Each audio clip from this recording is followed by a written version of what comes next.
Fala galera, tudo beleza? Tudo tranquilo? Sejam mais uma vez bem-vindos ao canal Detetive da Fé. Hoje eu estarei dando continuidade ao react do debate entre o pastor César Cavalcante e o professor de filosofia ateu Chileno Gomes.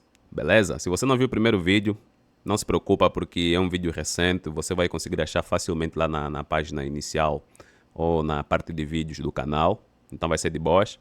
Mas lhe recomendaria ver aquela parte também, caso queiras pegar o contexto todo do react aqui, né? Beleza? Então nós vamos dar aqui a continuidade. Um ser pessoal. O senhor crê que um é eterno e esse ser é uma massa. Só essa diferença. Pode ser. Pode ser. Então tá mais pra agnóstico do que pra ateu. Não, ele crê que existe, mas ele crê que existe. Porque o universo uma massa. existe, o universo existe. E outra também, o apresentador aí estava debatendo também com um ateu, velho. É complicado. 2 cristãos contra um ateu. E um deles era o apresentador. Tudo bem, eu vou deixar você fazer uma pergunta. Eu vou deixar você fazer uma pergunta pro pastor agora, que chegou a hora de você fazer a pergunta pra ele. Mas, Chileno, o que gera vida? Como que a vida é gerada pra você? Vida não gera vida? Então, mas aí eu vou te falar a minha percepção, tá? Sim. E eu não sou cientista, Claro. não sou nada. O que eu acredito, inclusive eu fui no Sem Groselha e eu falei sobre isso. Esse negócio de vida gera vida é uma coisa bem que fica no campo muito da aparência. É um raciocínio que muitos cristãos têm, que é muito superficial. Porque eles se baseiam naquilo que a gente já está acostumado a ver, que é o que é seres vivos se reproduzindo.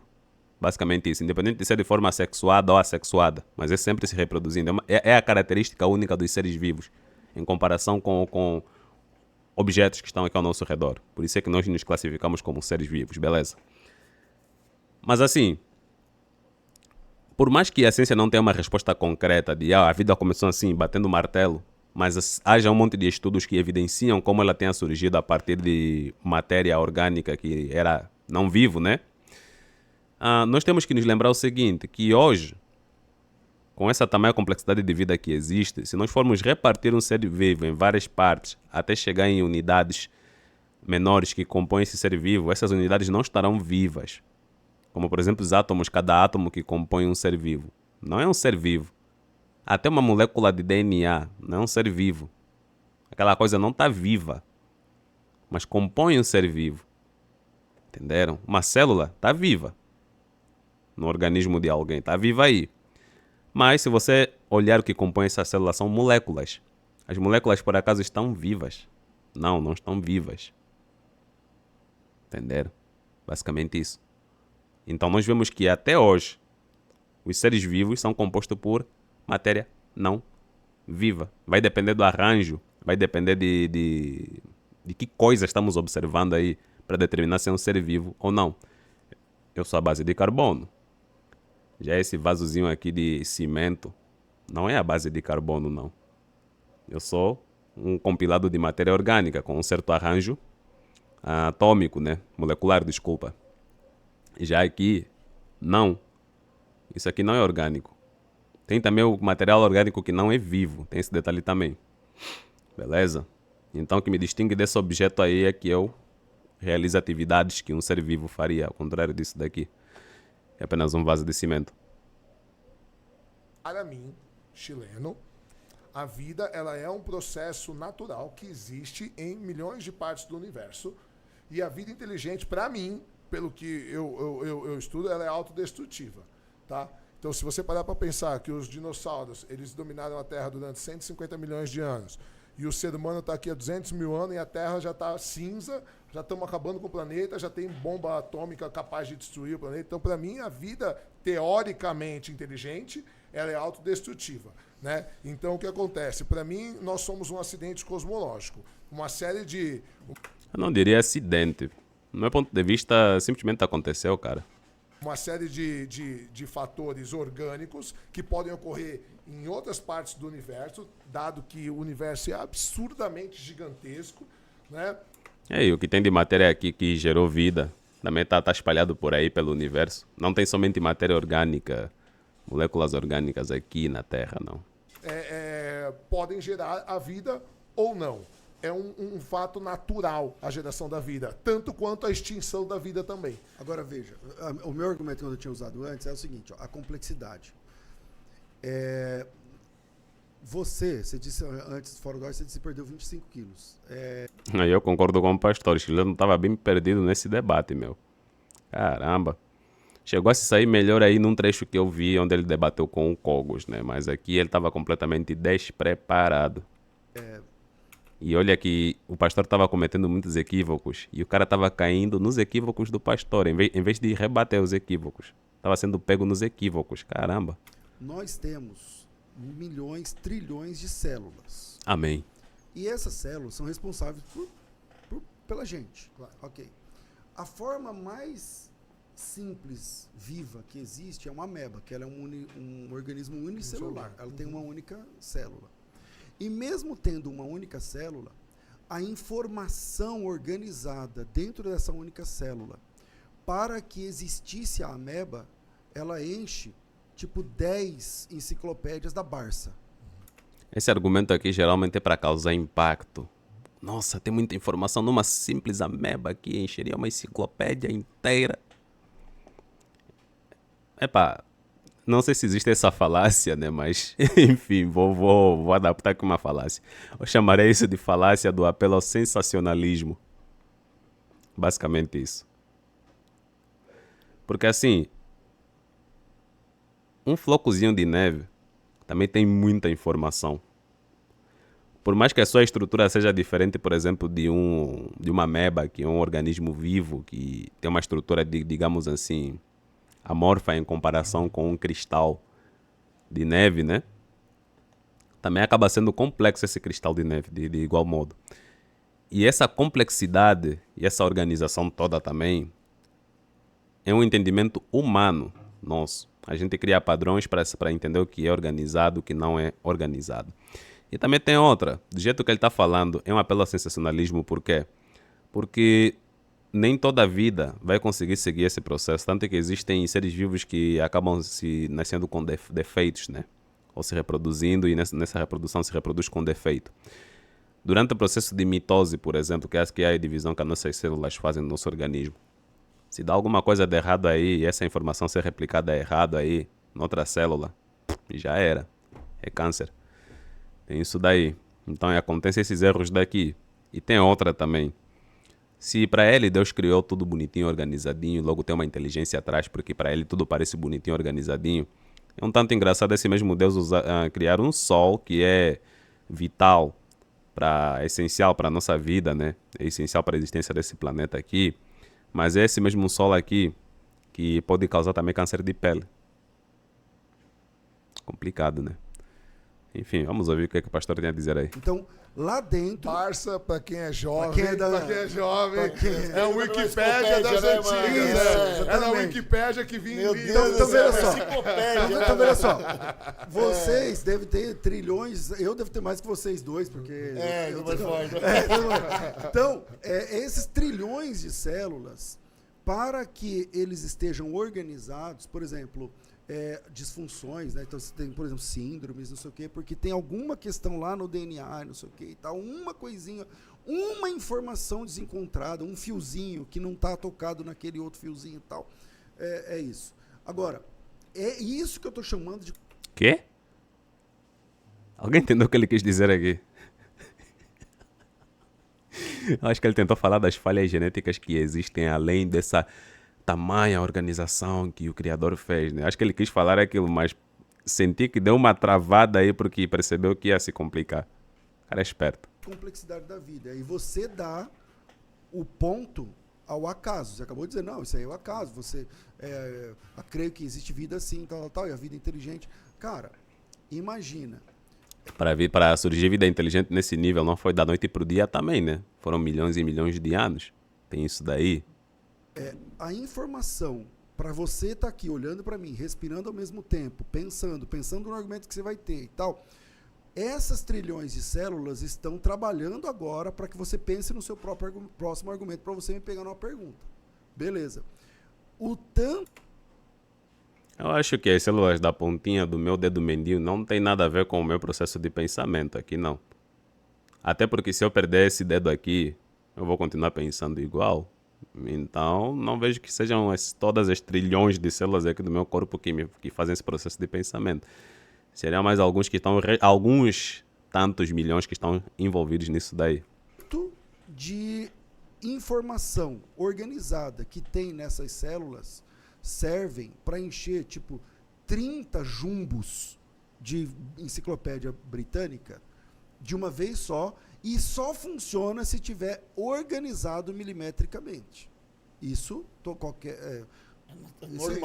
Talvez o pastor não saiba, mas inclusive uma das aquisições que a humanidade está tentando agora no campo da tecnologia é fazer dispositivos que trabalhem a nível nanométrico, né?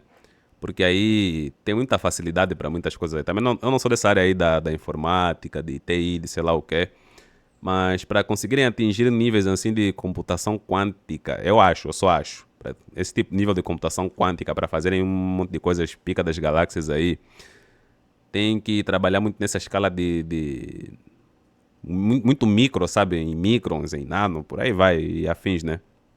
Isso facilitaria muita coisa, até para outros campos, por exemplo, na medicina e afins, né? O pessoal fica especulando um monte de coisas aí, para que a informação também seja entregue mais rápido, para que possamos conseguir armazenar um monte de informação em dispositivos ainda menores. Por exemplo, antigamente o pessoal usava o disquete, né, para armazenar informação, e olha lá, eram disquetes de megabytes de capacidade. Hoje, com um cartãozinho de memória, você consegue armazenar 200 e tantos gigas daí de informação e por aí vai, né? Tem isso daí. Só que na natureza em si, pelos átomos serem tão pequenos e as partes que compõem os átomos também serem tão pequenos, então acaba facilitando acumular um tanto de informação numa célula, compactar um tanto de informação, porque justamente os átomos são pequenos pra caramba. Esse é ponto pacífico. E não tem nada desse negócio espetacular de que numa ameba você consegue guardar um monte de informação. É simplesmente porque os átomos são pequenos e deu para compactar dessa forma aí. E a natureza dos átomos é simplesmente reagir. É a partir dessas reações que acontecem tais coisas, né? Ponto pacífico. Vai apresentar isso aí. Ok. Agora, eu não estou falando de uma sopa de letrinhas com 30 letras. Eu estou falando de um negócio com trilhões de possibilidades. Para você respirar, pensar, dirigir, dar seta para virar, isso aqui e tudo mais. Imagina que você chega na sua cozinha e tem lembra da sopa de letrinha? Tem lá a sopa de letrinha num prato e está escrito assim, por favor, chileno, coloca o lixo para fora. O que você vai pensar? Que a moça que trabalhou na sua casa derramou e caiu no prato e organizou daquele jeito, ou você vai pensar assim, nossa, minha mulher deixou uma mensagem para mim, como ela não tinha caneta, ela montou aqui com a sopa de letrinhas e ficou aqui para mim e eu... Esse erro que ele está repetindo no exemplo é o mesmo que ele fez antes. Como é que alguém vai saber exatamente que outra pessoa chegou na sopa de letrinhas e escreveu algo? Porque a gente sabe e a gente vê simplesmente pessoas fazendo isso daí, a gente consegue interagir, a gente inclusive faz parte dessa espécie de seres vivos que fazem tais coisas. Por isso é que se eu for no meio de um deserto e encontrar lá um relógio, um notebook, uma caneta, uma simples caneta, eu vou saber que foi um ser humano que fez, porque são simplesmente seres humanos que fazem aquilo. Tem esse detalhe daí. Se eu encontrar um negócio esculpido na forma de um cubo, um monolito, sei lá como é que se diz, também saberei que são seres humanos que fizeram aquilo. No caso, a tendência seria essa daí. Porém, também pode ser uma formação geológica, sem intervenção nenhuma de um ser humano, mas simplesmente por processos naturais. Aqui nesse exemplo em particular tem isso daí. Beleza? No monolito aí. Dependendo da natureza desse monolito. Se for um monolito que é feita de partes de metal polido e sei lá o quê, aí eu sei que foram seres humanos que fizeram, porque a gente simplesmente vê seres humanos fazendo isso daí.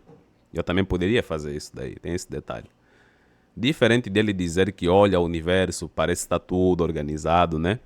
Logo tem uma inteligência que é um Deus que fez. A questão seria, cadê esse Deus aí? Por isso é que esse exemplo que ele dá aqui, da sopa de letras, não se encaixa para ele comparar com a ideia do Deus que ele acredita. Justamente ele está fazendo uma falsa dicotomia, que é uma outra falácia também que o pessoal geralmente usa. Preciso agora colocar o lixo para fora.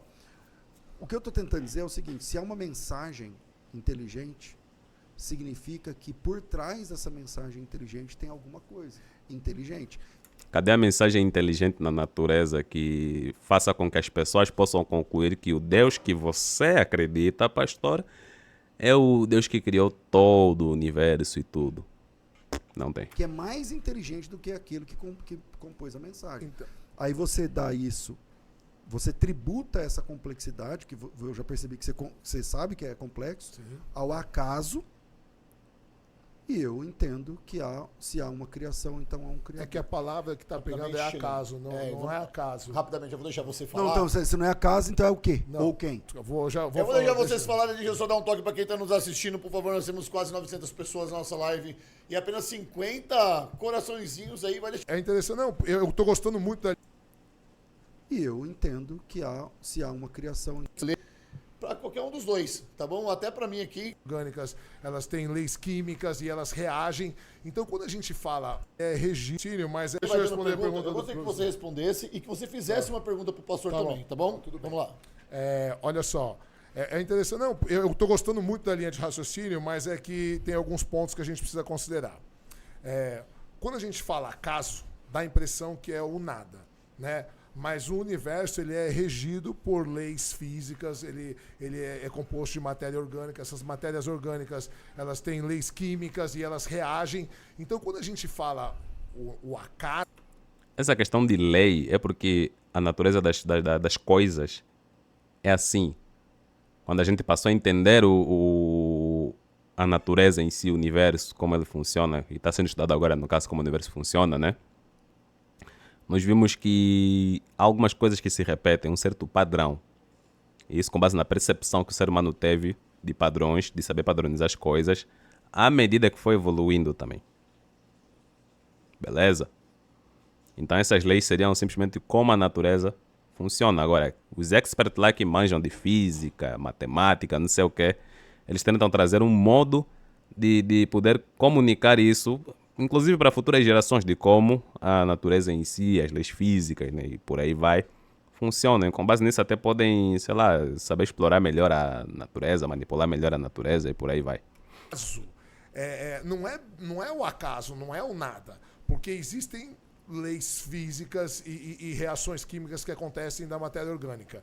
Então, essas coisas vão acontecer dependendo do estado que tiver, se o planeta tiver na zona habitável, se o planeta tiver condições orgânicas para isso, de matéria orgânica, se a estrela tiver enfim, uma série de fatores que as leis que regem o mesmo planeta Terra regem o universo. Então, não é o acaso. São leis estabelecidas... Por quem? Não tem por quem. São leis que existem no universo. Então existe uma lei. Se o ser humano nunca aparece para estudar o universo e entender que é esse padrão e determinar como lei, não seria o pastor que ia descobrir. O pastor ia se limitar só no livro dele religioso, falar que Deus é quem criou, blá blá blá, não sei o que, e por aí vai. Então teve que ter uma série de pessoas envolvidas no campo do estudo científico, conhecimento esse que foi sendo adquirido com o tempo, para um dia chegarem e falar, existem leis aí na natureza. Quem chama de lei somos nós, seres humanos, leis da física. Entendeu? Somos nós quem determinamos como lei aquilo daí. Precisa existir. Se existe uma lei, a lógica é, se existe uma lei, tem que ter um legislador. Não necessariamente, porque a gente está falando do universo, a gente não está falando de uma constituição. É diferente. Outra coisa, quando a gente fala em complexidade, é exatamente disso que trata a adaptação das espécies.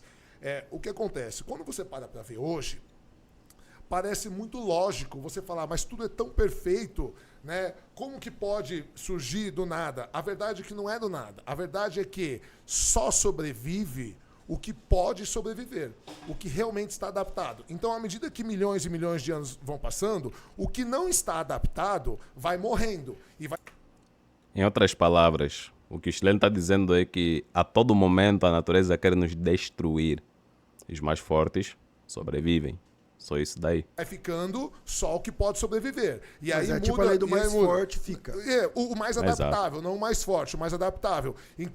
Não, o mais adaptável demonstrou que está mais preparado. Em outras palavras, tem mais força para isso, basicamente isso, beleza?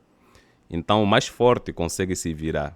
Claro que o termo correto seria adaptação, né? Mas o que se adaptou foi forte para saber se virar naquela situação. Então, e ele É uma questão de semântica aqui. Mas enfim, o termo correto seria a mesma adaptação.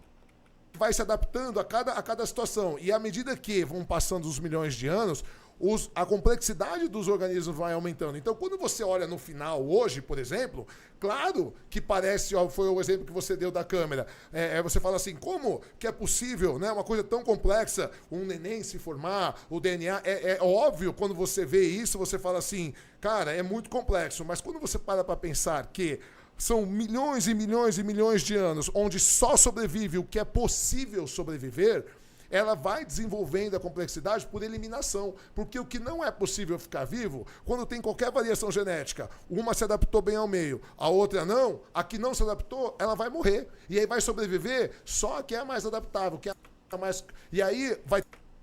Inclusive, tem algumas aves que matam o próprio filhote. Se ele veja que o filhote nasceu com um defeitozinho aí, mata.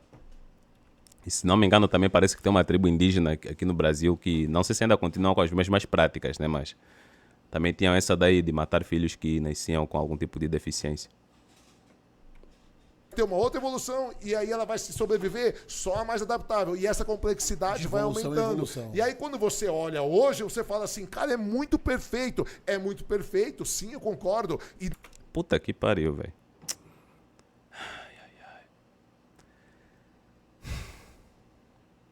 Mas perfeito onde essas pessoas sempre adoecem. Se tem pessoas que nascem com um monte de deficiências aí pelo mundo. Como é que isso é perfeito? Se tem animais que você olha pra eles, você para e pensa, porra, se existe um ser inteligente, por que ele fez esse animal justamente dessa forma? Girafa, por exemplo. Girafa, digamos que um ser inteligente fez a girafa. Parou, pensou e projetou uma girafa. Para a girafa tomar água, ela tem que se esticar toda, baixar, não sei o que, fica completamente vulnerável e exposta para um possível predador. Do que se fosse um animal que tivesse anatomia diferente de uma girafa. O que é que esse designer estava pensando? O Deus do que o pastor acredita estava pensando em quê nesse momento? Se para ele lá no Jardim do Éden era tudo bonitinho, maravilhoso, que nem nos Teletubbies, né? Tudo bonitinho, maravilhoso, os animais carnívoros na verdade comiam vegetais, eram todos veganos aí e tal, era tudo bonitinho, maravilhoso. E esse Deus criou assim, e eu onisciente, já sabia de antemão que esse tipo de problemas poderia acontecer. Por que ele projetou justamente a girafa daquela forma? Para ser devorada por um predador. Que no passado, de acordo com o pastor aí, de acordo com o que ele crê, né? Eram todos veganos aí. É complicado. Também tem a famosa trozoba da hiena. Uma hiena fêmea que tem um clítoris peniforme. Um clítoris que tem um canal longo, ao qual os bebês acabam saindo por aí. Gera mortes de parto, acho que 60% por aí, né, que acabam morrendo. Ou um pouquinho menos que isso, já esqueci exatamente o número. E também acontece de ter vezes que elas precisam romper aí o tecido desse clítoris peniforme de alguma forma para facilitar a saída do bebê. Complicado, né? Tipo, para ele, esse ser inteligente, esse Deus parou e pensou em projetar essa hiena assim. Porque para ele a evolução, esse negócio de milhões de anos, era de um jeito, depois ficou parecendo do outro. Imagino que para o pastor isso deve ser balela, né? Para ele o que conta deve ser a fé dele, o que está escrito na Bíblia. Que Deus criou todo mundo prontinho, bonitinho, macio, lisinho, estruturado, né? Do jeito que continuamos hoje, com essa aparência aqui e essas funções. Mas tem esse tipo de problemas aí. Se fosse uma coisa tão funcional na fêmea de hiena, por que esse Deus também não colocou em mulheres? É complicado, né? Não é tão perfeito assim, porque continua nascendo criança com defeito, Exato. continua Agora se corrigiu, cara. uma série de problemas genéticos e tal. Então, ainda tem muita coisa para melhorar. Que também é uma coisa que me pegou com o design inteligente, né? Se fosse assim tão perfeito, ter erros muito básicos em alguns designers. Mas essa é a adaptação, né? A adaptação é isso. A gente vai sobrevivendo só o que é possível. E como só o que é possível, vão sobrevivendo os mais complexos, os que estão mais adaptados. Então não é do nada. Não é simplesmente assim, do nada aconteceu, assim como no passe de marcha, como no caso de uma sopa de letrinhas que caiu no chão. São milhões e milhões de anos, são gerações. A gente está já é a quinta tivemos 5 extinções em massa já no planeta. Sim, chileno. E só nessa que o ser humano se desenvolveu. Eu preciso. As respostas elas estão muito longas e nós temos 1h30 de Pô, vim de preparado para podcast, 4 então, horas. Meu. Vim preparado. Caramba, você que tá tomando uma surra de um pastor aí despreparado, tá dizendo que veio preparado. Nós temos 1h30 de podcast. Eu preciso muito que você sintetize a sua resposta, até para o povo de casa tentar entender também, porque muita gente está aqui no nosso chat e não está conseguindo entender as respostas. Então, assim. E também já apelou, né, o apresentador. Quer dizer, o pastor aí, junto contigo, que és o apresentador, solta uma toneladas aí de equívocos e falácias. E espera que a pessoa seja sucinta a responder aquilo ou contrapor. Aí é foda, velho. Quanto mais curta a resposta for e mais direta, mais tempo a gente tem para esse debate aqui, tá bom? Gostaria que você fizesse uma pergunta para o nosso pastor, porque daqui a pouco eu vou ler a pergunta do David Carmona, que mandou um superchat para a gente de R$10. David, fica ligadinho aí que depois da resposta, né, do pastor César Cavalcante, da pergunta feita aqui pelo chileno, eu faço a sua pergunta, tá bom? Por favor, chileno. Na verdade, eu queria uma consideração, não é nenhuma pergunta, é uma consideração de coisas que me levaram a descrer principalmente da Bíblia. Né?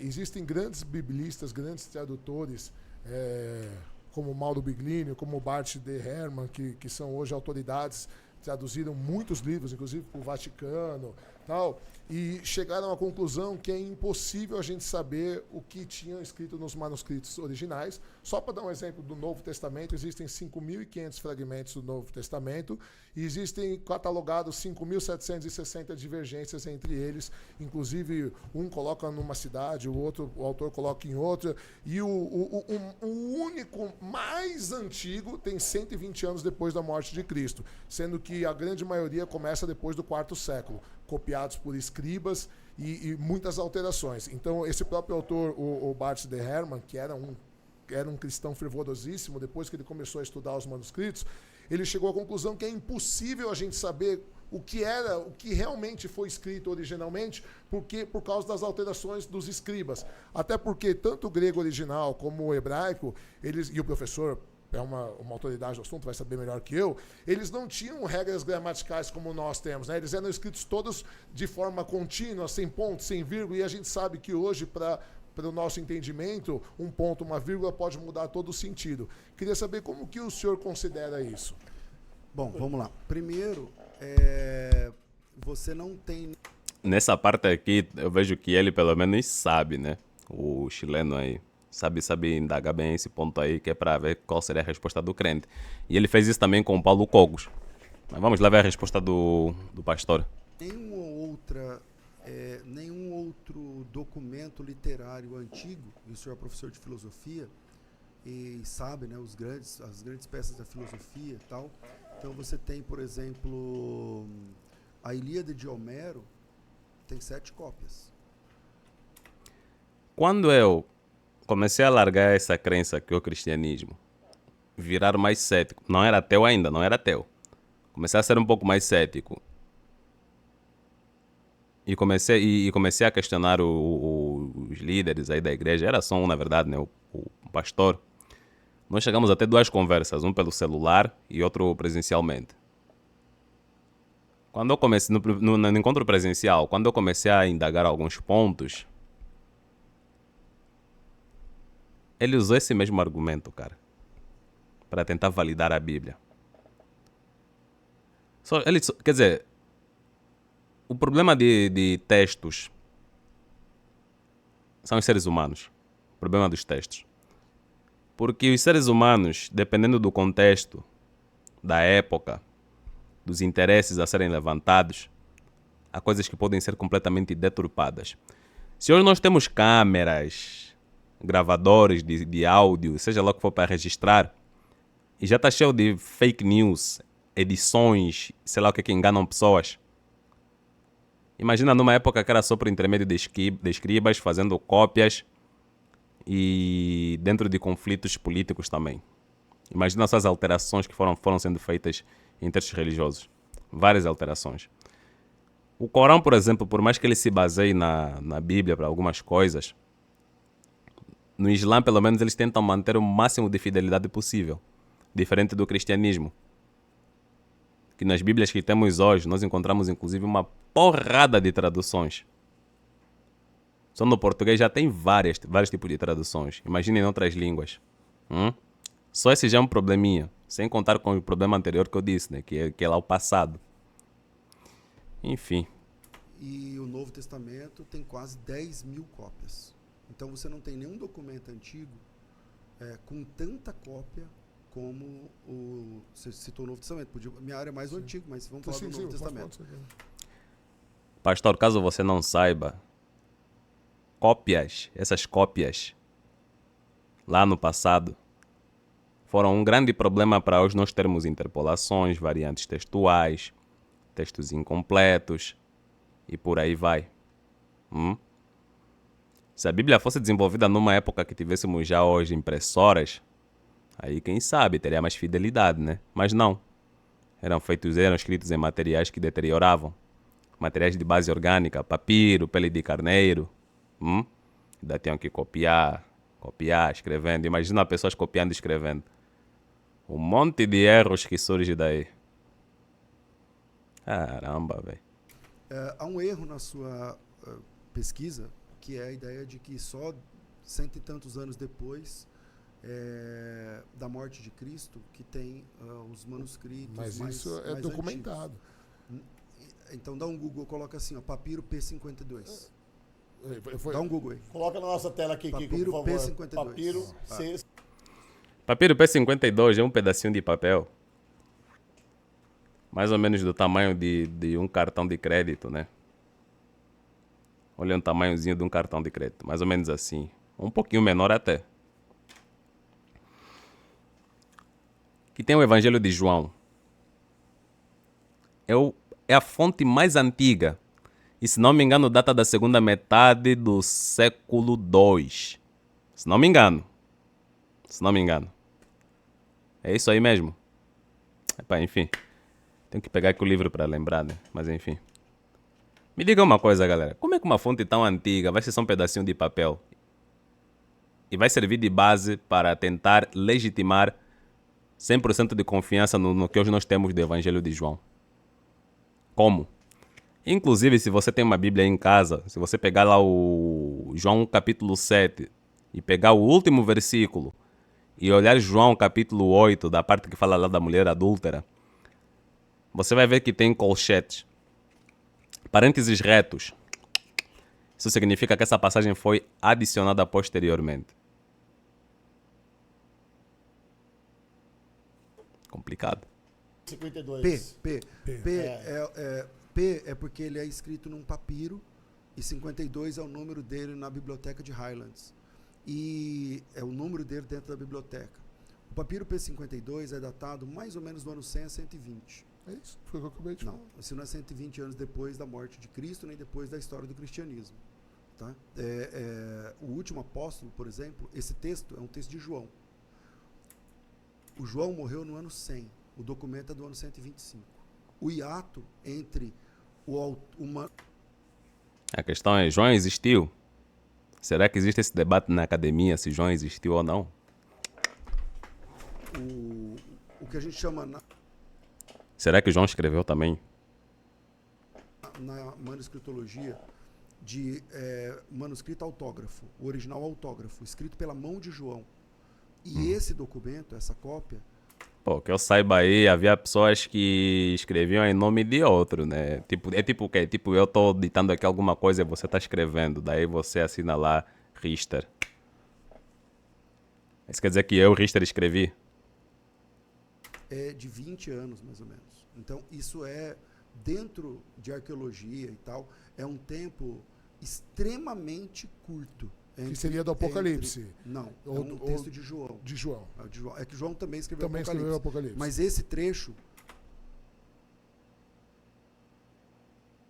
João escreveu Apocalipse?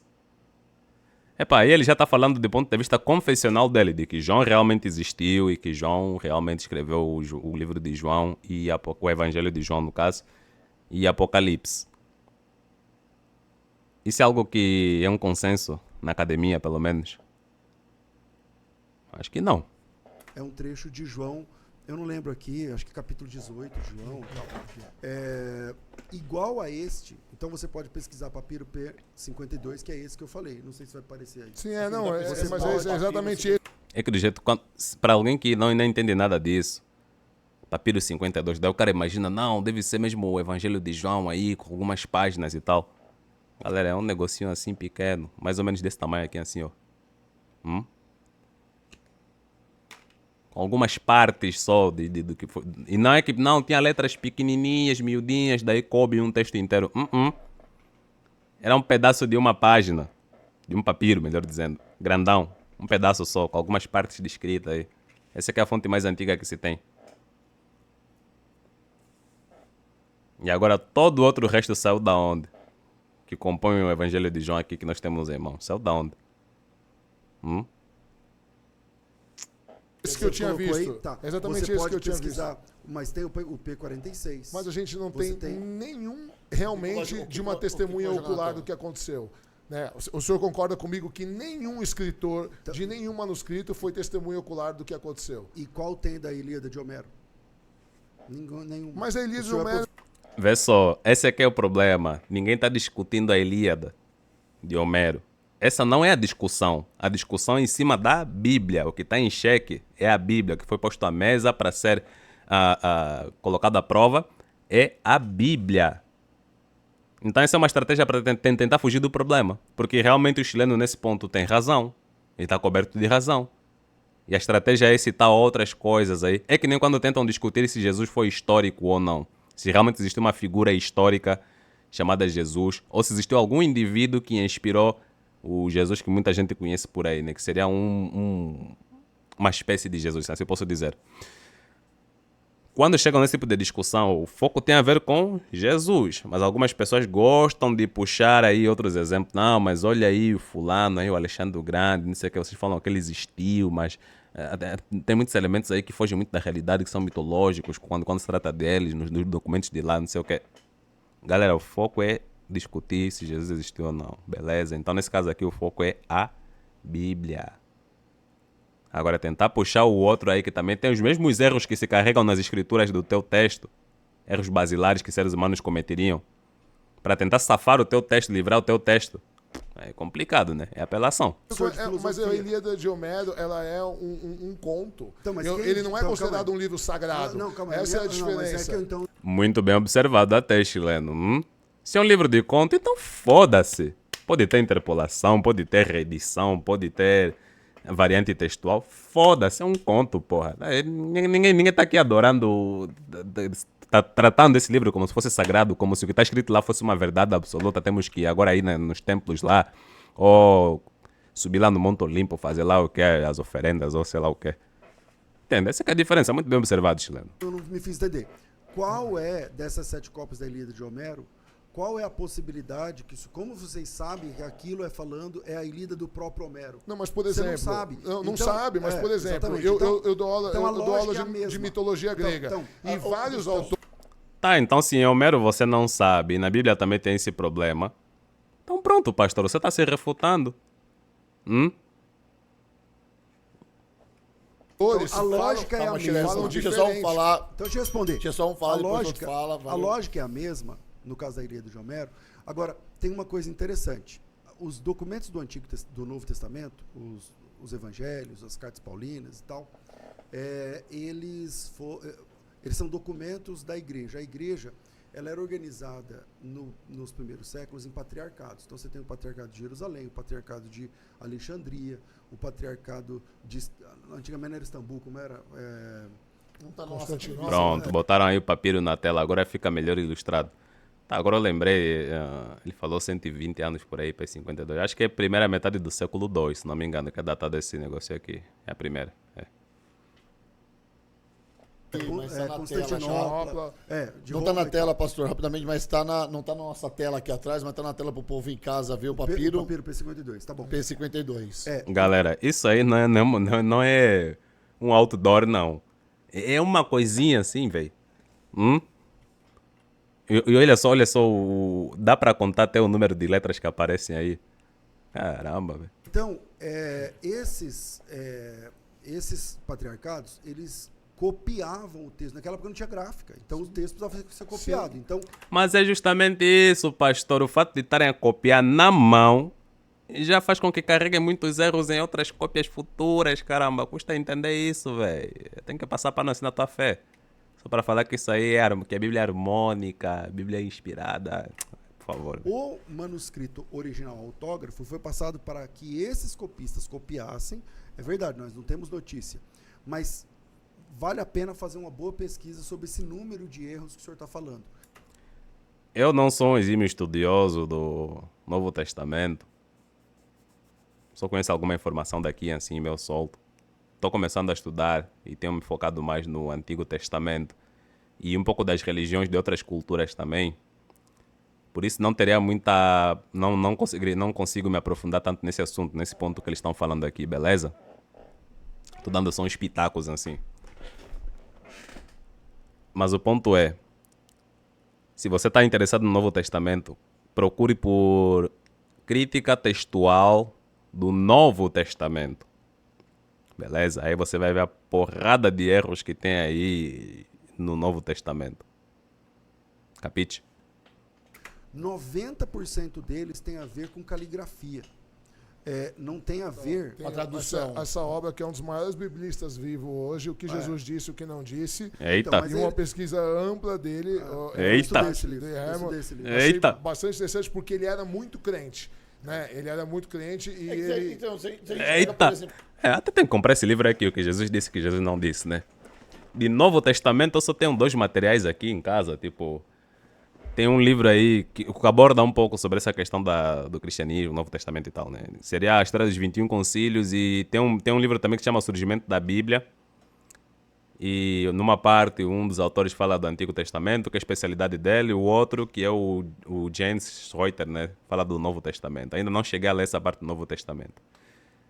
Mas enfim, mas também o livro do Bart Ehrman aí seria interessante adquirir para ver o que ele tem a dizer sobre esse ponto, né?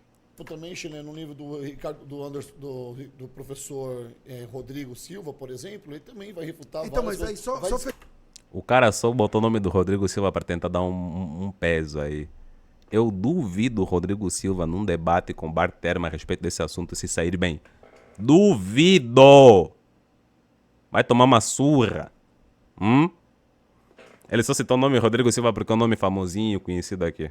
Alexandre, que ele fez uma pergunta muito complexa aí, e parece, ele fez uma pergunta complexa e parece que aí é uma pegada que o cristão não tem saída. Não. Mas não tem saída, eu estava citando Elíada, mas Elíada refutou a tua própria lógica. Esse véio. argumento é a favor do cristianismo, é a favor... Puta que pariu. Quando você tem as pequenas discrepâncias que você cita, a É maioria sério? delas se resolve com uma boa leitura do contexto. O famoso contexto. Gostam muito de falar que texto fora de contexto gera pretexto. E o Rodrigo Silva também é uma das pessoas que gosta muito de dizer essa frase. Mas é engraçado, né, que quando convém, para muitos cristãos, quando lhes convém num debate, começam a tirar coisas do contexto. Galera, o próprio fato de ele, do César Cavalcante, existir como um pastor cristão, já demonstra o tamanho pretexto na vida dele. Na vida mesmo, eu digo na vida. Porque se vocês pegarem o Novo Testamento, pessoal, não tem nada, repito, não tem nada que legitima cristãos hoje se denominando de cristãos. Nada. Hoje nem deveria existir cristão, seguidor de Cristo. Nem deveria existir isso. Porque todo o contexto do Novo Testamento, dos evangelhos, das epístolas, e por aí vai, abordam sobre a volta de Jesus para aquela época. Os cristãos eram só eles lá. Eles estavam aguardando a volta de Jesus. Paulo endossou várias vezes, corroborando com Jesus, de que estaria próximo à sua volta, seus corpos seriam glorificados e transformados, não veriam a morte se antes de ver Jesus voltar. Livro de Atos, quando eles rodaram aí pelo domínio do Império Romano, os lugares mais próximos que o Império Romano também dominou, só citaram povos daquela região, não citaram povos da África Austral, não citaram povos da Oceania, da Ásia mais Oriental, do Sudoeste Asiático, das Américas. Não. E já estavam a esperar que tudo acontecesse aí com eles. E o cristão hoje faz um tamanho de um anacronismo para puxar todo o contexto da Bíblia que não era para ele, enquanto cristão hoje, para tentar se identificar como cristão hoje, dizendo que ainda está guardando a volta de Jesus. Então ele, se quer pastor, deveria ser, se quer cristão, deveria se denominar ou se chamar de cristão. Porque isso já é um grande pretexto, uma péssima interpretação da Bíblia, uma forçação de barra, para ele estar aí hoje. Está numa igreja a pregar e por aí vai. É isso aí. Policial, estamos nós três num carro. Quando um policial para a gente e a primeira coisa que o policial faz é separar cada um dos três e perguntar as mesmas coisas com perguntas diferentes e tal. Se você disser exatamente as mesmas coisas que eu disser e que ele disser, isso pro policial cheira uma trapaça. Parece que a gente ensaiou. As pequenas discrepâncias do texto, quem chegou primeiro, quem chegou depois, tal, isso aponta para a veracidade. Pequenas discrepâncias? Porra! É sério isso, pequenas discrepâncias. Vou dar um exemplo. Na genealogia lá que coloca o Novo Testamento até chegar em Jesus. O nome do pai do pai de Jesus, o pai adotivo, José, é diferente. Em evangelhos diferentes. Nomes diferentes. Isso é pequena discrepância. E só estou dando um exemplo. Só um. Não para que uma pessoa, ou 10 ou 12, sentasse numa sala e falasse assim, vamos falar que foi assim, assim, assim, assim, assim. Essa versão uníssona apontaria sim para uma fraude. E aí eu queria devolver a gentileza com a pergunta. Quê? Fraude. O texto está escrito de uma forma. E numa outra cópia, você perceber que mudaram o contexto para tentar atingir um certo objetivo. Isso é que é fraude. Fraude é lá o João 8 que botaram aí. Aquela interpolação aí. Fraude é a interpolação que fizeram também Marcos lá no fim, os últimos versículos. Aquilo é que é fraude. Também acrescentaram. Pergunta que você diz assim, eu creio... E olha lá, há um consenso na academia de que os outros evangelhos se basearam no de Marcos, que o Marcos é o mais antigo. Não confundam. O material mais antigo que foi achado dos evangelhos é o de João, P52, papiro 52. Mas o evangelho mais antigo, trazendo a mensagem, que entenderam que foi o primeiro a escrever sobre Jesus, não sei o que lá, e tarará, como está na Bíblia, é o de Marcos. E os outros só foram se basear, porque eles têm metodologias aí para fazer comparação e chegarem à conclusão de se um copiou do outro. E tem erros entre os evangelhos, inclusive. E se no de Marcos, a última parte lá do capítulo 16 é interpolação, e em Mateus também fala essa parte que é para ir ao mundo e pregar o evangelho, mas Mateus se baseou em Marcos. Caraca, a coisa fica cada vez mais feia. No Jesus histórico, mas não creio no Jesus mitológico. Em qual documento o senhor crê no Jesus histórico? Nenhum. Eu ia falar sobre isso. Então Jesus não da existe... sua cabeça? Não. Ô pastor, basicamente você... Essa resposta não, né? Isso que você acabou de dizer agora vale para os cristãos, sabe, né? Vale para caramba. E toca na ferida. Calma. Não existe nenhuma prova material, e o senhor sabe disso, de que Jesus existiu. Até porque no ano 70, Jerusalém foi queimada pelos romanos, e se por um acaso existisse, até porque Jesus foi morto como um ladrão comum, né? Ele não teve essa notoriedade para o Império Romano, né? Ele vai ter depois, né? Agora, por que eu digo que eu acredito no Jesus histórico? Porque circunstancialmente a academia aceita a existência de um líder judaico com base no quê? Revolucionário, com base no quê?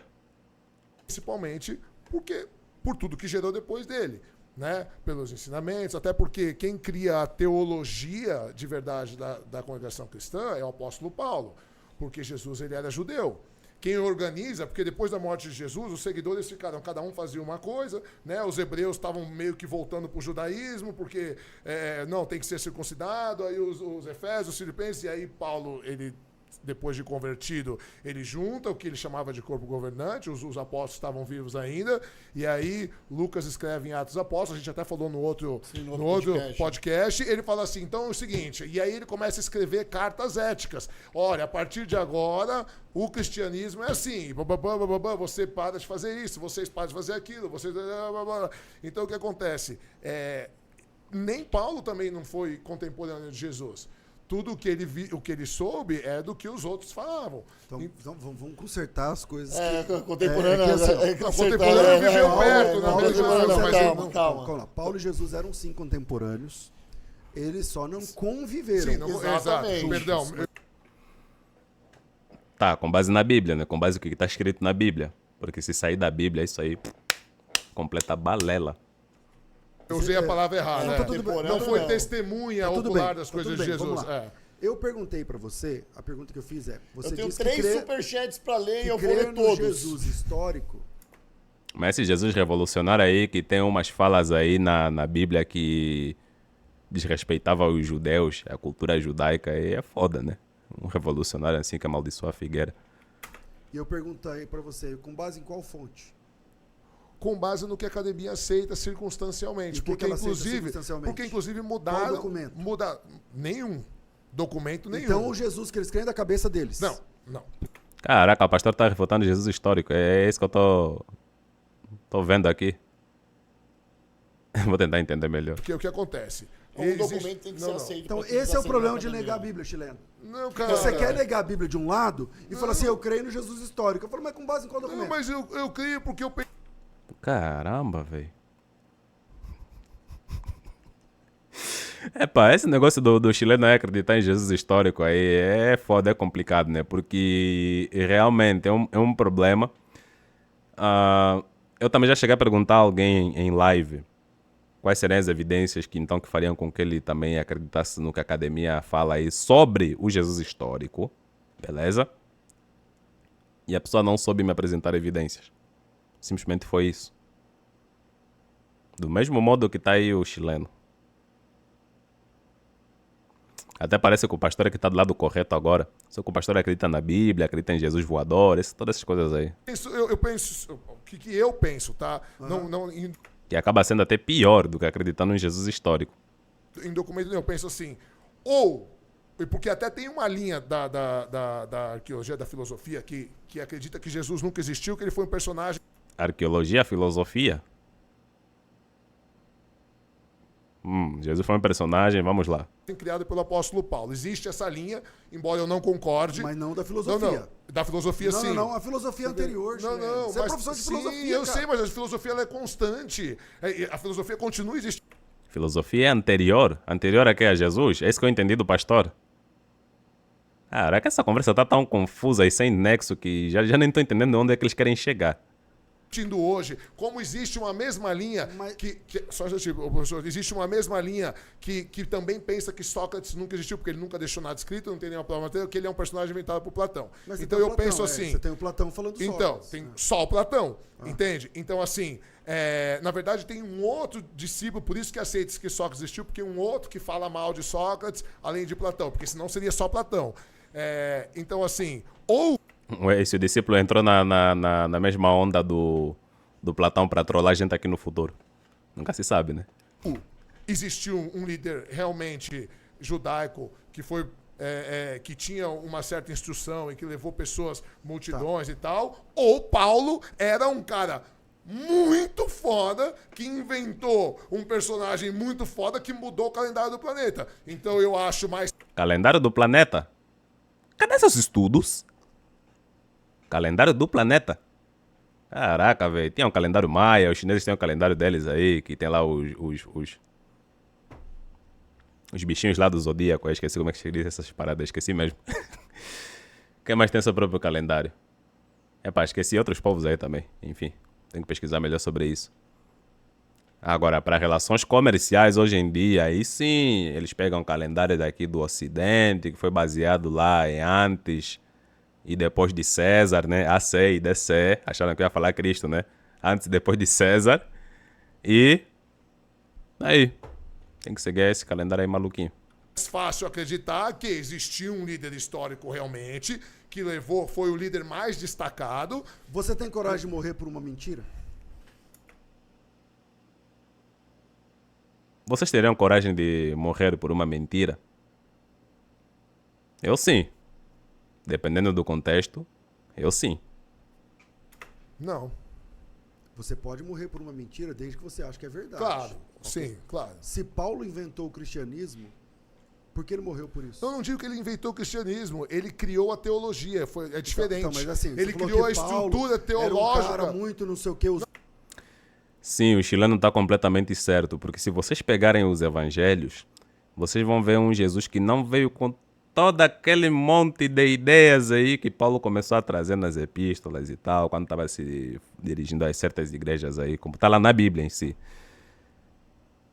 Jesus não falou que a salvação é pela graça, que tem que acreditar que ele morreu na cruz, que é o seu único suficiente salvador e não sei o quê, nhé. Essas paradas aí não.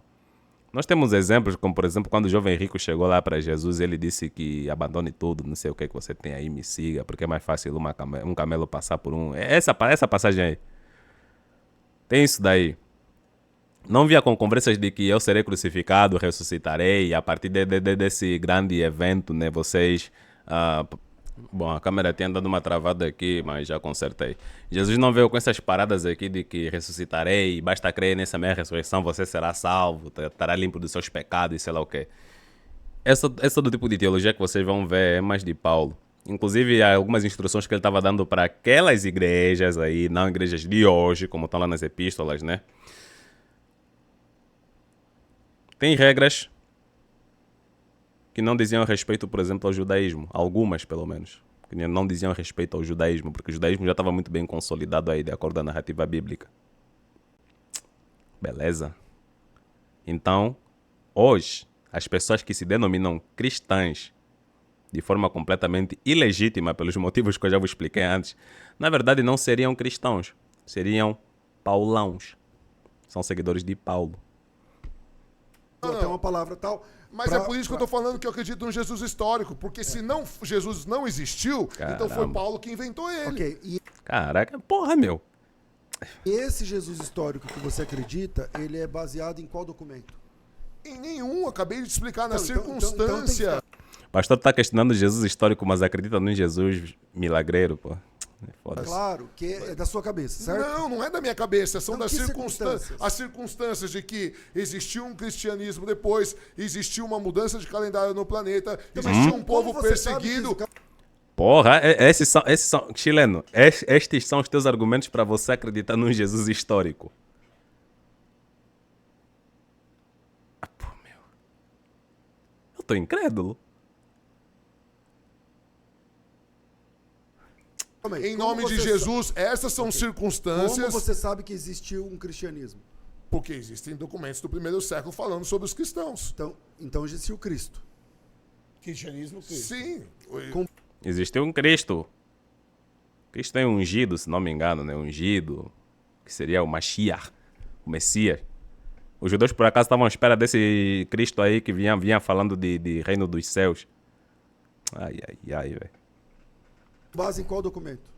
Os documentos dos romanos, de que o povo, mas isso bem depois da morte de Jesus, de que existia um povo chamado cristãos, que seguiam um tal de Cristo, e que eles O cristianismo me parece mais que era uma seita naquela época aí. eram Eu subversivos vou e que te eles dar. eram perigosos Tá bom. para... Os pergaminhos não faz Acho sentido. que vale pra a você, pena, resposta? calma aí, vale a pena estudar. Eu tô falando com um cara que é professor de filosofia, então, cara. Não, eu vamos estou lá. sempre aberto a estudar, Ó, sempre. Claro. Porra, você tá sempre aberto a estudar e vem com esses argumentos aqui, caramba. Caralho. Complicado isso aí. Públio Cornélio Tácito é um cara século II Sim. que fala sobre a existência de Jesus sem crer nele. Sim. Ele comenta que Jesus Cristo era um pregador da Galileia, não sei o que lá, que morreu, que Pode chamar de Jesus, mas Cristo não. ressuscitou. Flávio Josefos, ele era Tá, é como eu disse, eu não manjo muito dessas questões aí de figuras históricas que estiveram envolvidas no contexto, que seria mais ou menos a época depois da morte de Jesus e tal, né? Não conheço muito sobre isso. Mas, então não teria muito a comentar sobre o Cornélio, vou deixar isso para quem entende do assunto. Mas Flávio Josefo, se ele for citar a parte que Josefo menciona Jesus, se é que podemos chamar ele de homem, isso aí já não é histórico, né? Mas também não quer dizer que é um Jesus milagreiro que existiu, porque isso já entra no campo de mitologia. A crença do pastor aí não passa de mitologia. Fariseu, contemporâneo, inclusive, dos apóstolos. Ele nasceu no ano mais ou menos 50 e poucos. Ele era um historiador. Era um grande historiador, reconhecido mundialmente sobre a história, especialmente da Palestina. Ele fala da existência de Jesus. Plínio, o jovem, fala da existência de Jesus. Fora da curva. Então eu estou falando de autores. A impressão que está me passando é que esses autores que ele citou aqui não são levados a sério na academia como pessoas que citaram realmente um Jesus que existiu.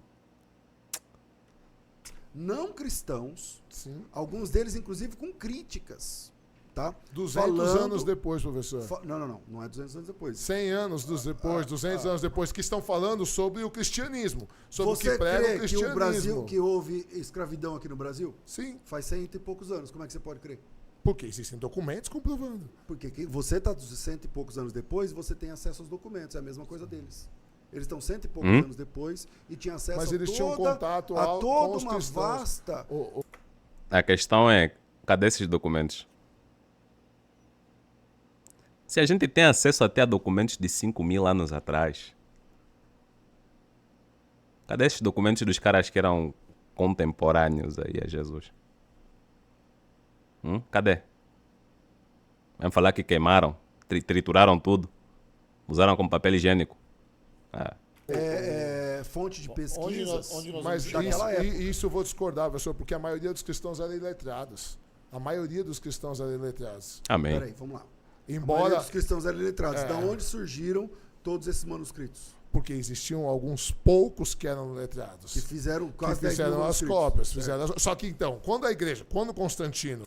Epá, não tem muito o que comentar aí, mas isso que eles estão falando deveriam ter pelo menos bases e deveriam referenciar, para daí eu correr atrás da informação e ver se realmente é isso daí. Agora, se estão mentindo, estão falando a verdade, estão equivocados aí, não sei. Quem entende desse assunto está acompanhando o vídeo agora vai saber explicar melhor até. Quando Constantino cristianiza o império, aí ele institucionaliza o cristianismo. E aí, oficialmente, começam a ter... Porque só começa a ter escribas profissionais copiando a Bíblia a partir do ano 400. Aí isso eu não posso aceitar. Mas é verdade. Só começa a ter Vamos escribas lá. No Antigo Testamento... oficiais, profissionais. Não, os escribas já existiam. Não. Profissionais. Não. Já existiam. Sim, nessa mas da época. lei judaica, não da lei Já judaica, existiam, não do cristianismo. cristianismo. As pessoas estão falando pra mim assim, o chileno está desconfortável porque tem 2 cristãos aqui. Exatamente, cara, e tá claro, tá na cara, pô. Qual vai ser a tua desculpa, entrevistador? Apresentador, melhor dizendo. Não, Olha, tô eu desconfortável, tô deixando não. ele falar, eu tô tentando intermediar, senhor. mas tem algumas coisas que o chileno tá falando aqui que, como cristão, não tem como eu falar alguma coisa. Pô, o cara acabou de se refutar em questão de segundos, velho. Você, apresentador, se mantenha o mais neutro possível, cara. É um debate aí entre os dois aí e tal. Epá, a não ser que o chileno seja amigo dele, né? Se o chileno for amigo dele, ali até ainda entendo, né? Porque há momentos também que pô, é amigo, vai querer entrar na conversa e tudo mais. Mas se ele não é teu amigo, é apenas uma pessoa convidada, que são conhecidos e mantém uma boa relação, pô, deixa o chileno aí debater com o pastor, velho. Agora essa intervenção que ficou fazendo toda hora aí, demonstrou que ele estava do lado do pastor e começou a debater também com um cara aí que é ateu. Ai. Gente, Mas então, eu tô falando como preciso pesquisador, intervir. não tô Tudo falando bem, como ateu. Tudo bem, Eu tô falando como pesquisador. eu quero que você guarde essa informação. Lê o porque superchat, vai. eu preciso ler, estão chegando, tem 8 superchats aqui, cara, e eu preciso aproveitar, tá? Então, guardou essa informação dos 400 anos dos escribas? Tá bom, tranquilo. Guarda essa informação, por favor, que vai dar caldo, tá? David Carmona, respeitando você aqui, meu amigo, eu falei que ia ler a sua pergunta, né? A pergunta é pro pastor. Se o pastor tivesse nascido na Índia, ele acreditaria em Cristo? Bom, é uma pergunta meio subjetiva, né? Porque a gente não sabe o que teria acontecido, mas a Se eu resposta é nascesse assim. na Índia, Bom, hinduísta? a Índia tem 33 milhões de deuses. Né? Então, Se eu tivesse a sorte de ter ouvido o apóstolo. É uma questão probabilística. As chances dele nascer hindu seriam maiores. Basicamente isso. Não dá para, inclusive, bater o martelo que ele seria hindu. Dos pés sangrentos, dá um Google aí. Quem foi o apóstolo dos pés sangrentos? É um indiano que pregou o evangelho na Índia e ganhou milhares de almas. Então, pode ser que se eu tivesse ouvido esse pregador, né, podia ser. Ou quem sabe você poderia virar também islâmico, né? Se tivesses aí num contexto social certo, numa época certa, no norte da Índia, né? Poderias virar islâmico. Sim.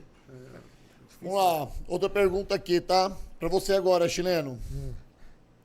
Do Marcos Eberlin, que tá nos assistindo. Ele... Caralho, Eberlin. Puta que pariu, velho. Vai vir uma pergunta aí, nada a ver. Mas enfim, vamos lá ouvir. Doutor Marcos Eberlin. É o que eu falei agora. Eu quis dar essa responsabilidade pra ele. Pô, você não aguentou, mano. Galera, o Eberlin não é um cientista maluco genial. Ele é um cientista maluco. Você viu como ele caguetou o negócio? Agora, pô, não era isso, cara. Eu tinha ficado quieto, mano. Eu ia ali como se fosse uma pessoa normal aqui. Vai. Mas é o Eu vi doutor. essa pergunta, Então eu tudo vi. bem, é o doutor Marcos. Então vamos lá. Chileno, já estudou as leis da química que reagem às reações químicas? Darwin espera que você não saiba química. Mas eu sei, Darwin morre na química. Tá, o cara que disse que sabe de química é o mesmo cara que tava falando que o urânio decai para hélio. Daí teve que vir uma porrada de outros químicos para rebater esse ponto dele. E o cara ainda insistiu que o urânio decai para hélio. Caralho, velho. Bom, eu não sou químico, doutor. O senhor é muito mais. Tem muito mais propriedade de falar do que eu. Só que, para que exista vida, existem processos químicos. E outra também, acho que não eram só químicos que rebateram ela. Até quem não era químico também rebateu ele. E mesmo assim insistiu. E existe matéria orgânica, existem condições favoráveis à vida que são necessárias. Na verdade, para que exista vida, existe cerca de 120 condições específicas para que a vida exista no planeta Terra. 122, obrigado. Então, assim, existem processos químicos que fazem parte da constituição da vida. Agora, como isso gerou? Eu não sou professor de química, eu sou professor de filosofia. Né? Mas Eu pergunto muito mais porquê do que afirmo. Mas daí a pessoa tem que entender, além de química, pelo menos, biologia e, sabe, sei lá, umas outras disciplinas aí que você tem aí no meio aí, sei lá o quê. Vamos lá, a gente tá chegando na Confortável, né? Não, mas é verdade, o meu trabalho é questionar, não é afirmar. Outra pergunta aqui, o David Carmona mandou mais um superchat de 10 reais. Ele fala: Constantino, Inquisição, caça às bruxas, escorram sobre esse assunto, por favor, se der tempo. Eu prometo que a gente vai falar isso, porque eu quero chegar também no livre-arbítrio, tá bom? E o David Carmona mandou mais um superchat de 20 reais e já gastou 40 reais pra gente aqui. Sócio aqui. Daí é um sócio. Tá, eu vou fazer assim, vou parar por aqui, porque ainda tenho também outras coisas para fazer, né? Senão vai se estender demais. Já bateu uma hora aqui, pelo que eu tô vendo na gravação. Beleza? E numa outra ocasião vou reagir o restinho aí que sobrou, né? Que parece ser pouca coisa, inclusive. Sabe-se lá se no fim eles vão ficar falando outras coisas e tal, e sei lá o que, né? E daí simplesmente para o vídeo. Beleza? Então é isso aí, pessoal. Espero que vocês tenham gostado e entendido aqui. E a gente se vê numa outra ocasião.